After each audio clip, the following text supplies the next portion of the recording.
Hello guys, I hope कि आप सब लोग घर पर सेफ है। तो हमारे आज के स्टोरी का टाइटल है the snake and the mirror. Story के मेन कैरेक्टर है एक स्नेक और एक होम्योपैथी डॉक्टर जो कि राइटर हैं। जब डॉक्टर अपने क्लास में बच्चों को स्नेक्स के ऊपर एजुकेशन दे रहा था, उसके बाद उसके जहन में एक स्नेक वाला इंसिडेंट जो उसके साथ हुआ था वो उसको याद आ गया। वो बोलता है, चलो मैं तुम्हें वो इंसिडेंट के बारे में बताता हूँ। वो कहता है समर सीज़न के टाइम में वो रेस्टोरेंट में डिनर करने के लिए गया था। उसके बाद वो डिनर करके जब अपने रूम में एंटर किया तो उसको कोई साउंड सुनाई दी। ये साउंड उसने उसके रूम में पहले भी बहुत बार सुन रखी थी। उसको लगा शायद रैट्स होंगे। उसने मोमबत्ती जला के टेबल में रख दिया। वो कोई बड़े घर में नहीं रहता था क्योंकि अभी उसकी अर्निंग्स बहुत कम थी और वह प्रैक्टिस के स्टेज में था।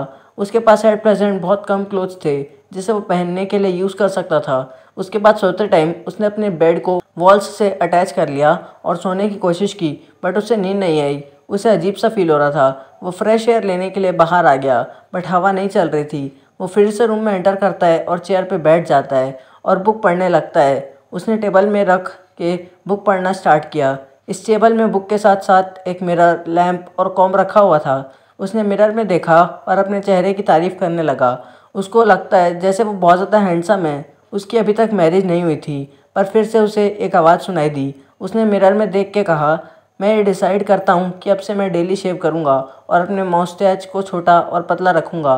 उसने फिर मिरर में देख के एक ऐसा डिसीज़न लिया जिसे शायद वो पूरा कभी नहीं कर पाता। उसने मेरे चेहरे पे अभी ये जो स्माइल है वो अब हमेशा ऐसे ही बने रहेगी। मेरी हैंडसमनेस और बढ़ जाएगी। उसने बुक पढ़ना छोड़ सोचना चालू किया। वो अब अपनी मैरिज के बारे में सोचने लगा।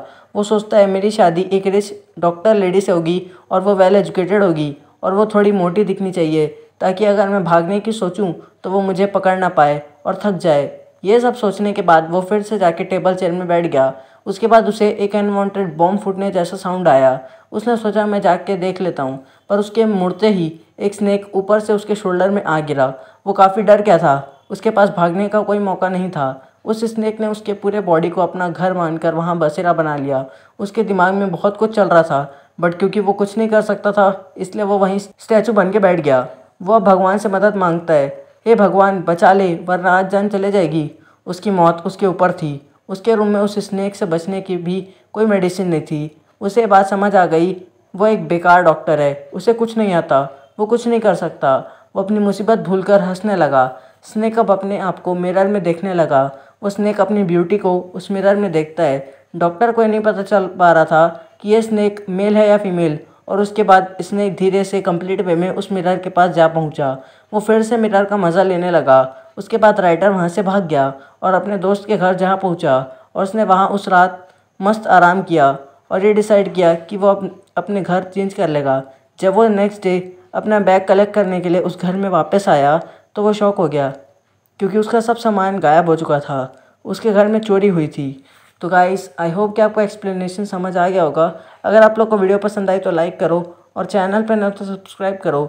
मिलेंगे आपसे नेक्स्ट वीडियो में, तब तक के लिए stay home stay safe, good bye.